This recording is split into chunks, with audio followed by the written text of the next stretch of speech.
Now to those deadly protests in Iran. Demonstrators have chanted death to the dictator and clashed openly with police and military officials. You don't normally see this in Iran. Let's bring in Colonel Ralph Peters. Ralph, both President Trump and Vice President Pence tweeting support for those protesters. What's your take on what's going on there right now? What's going on there now is potentially very, very important. Actually, we do not know where it's going to go because the Iranians don't know. But when I look at this compared to 2009, in 2009, in Iran, urban elites revolted for political rights. They were doomed to failure. They didn't have the numbers. These series of demonstrations, increasingly violent, is about broad-based economic issues, price rises, feeding families, unemployment, blatant corruption.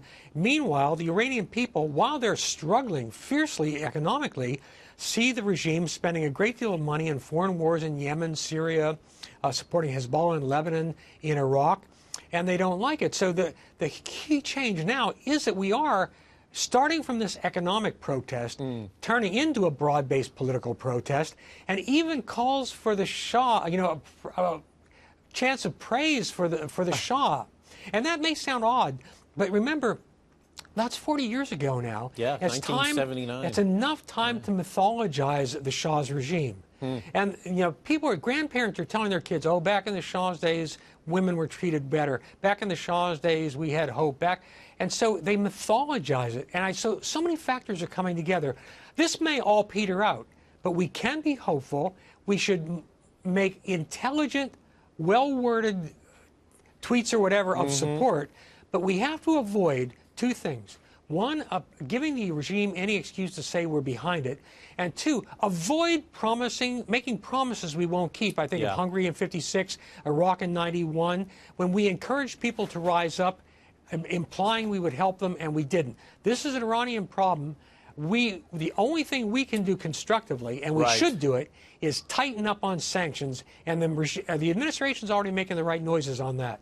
Ralph, next one for you, because I wanted to get to this issue too. Sure. Kim Jong-un extending a possible, I guess, olive branch to South Korea ahead of the Winter Olympics next month. You buying any of this?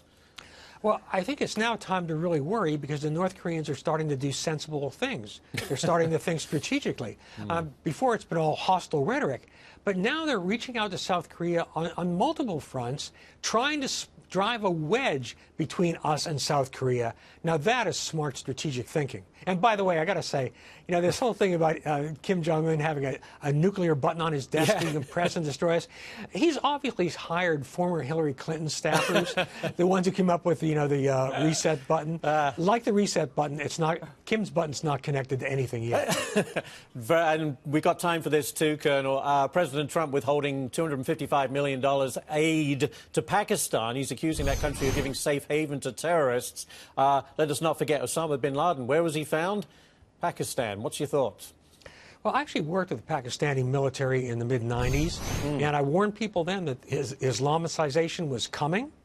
And look, when you deal with poisonous snakes, the only thing you can do is cut their heads off. Because, in addition to the points you made, Pakistan has helped the Haqqani network, the Afghan Taliban, help them kill Americans. And from sheer inertia, we poured billions and billions of dollars, between $33 and $34 billion into Pakistan just since 2002. They are our enemies because they've chosen to be. They harbor terrorists. They sponsor terrorism, not only in Afghanistan, but across India. They have played into the hands of the worst religious extremists for political reasons. They do not protect the rights of religious minorities, be they Christian or Shia. Pakistan is a bad, bad regime. We should not be giving them any money. On the contrary, I would even close our embassy and throw our weight 100% behind India, the world's largest, if flawed, democracy. We'll have to leave it right there. Great stuff as always. Colonel Ralph Peters. Happy 2008. Yes, happy on that note. Happy 2018 to you too, Ralph. Thank you so much as always.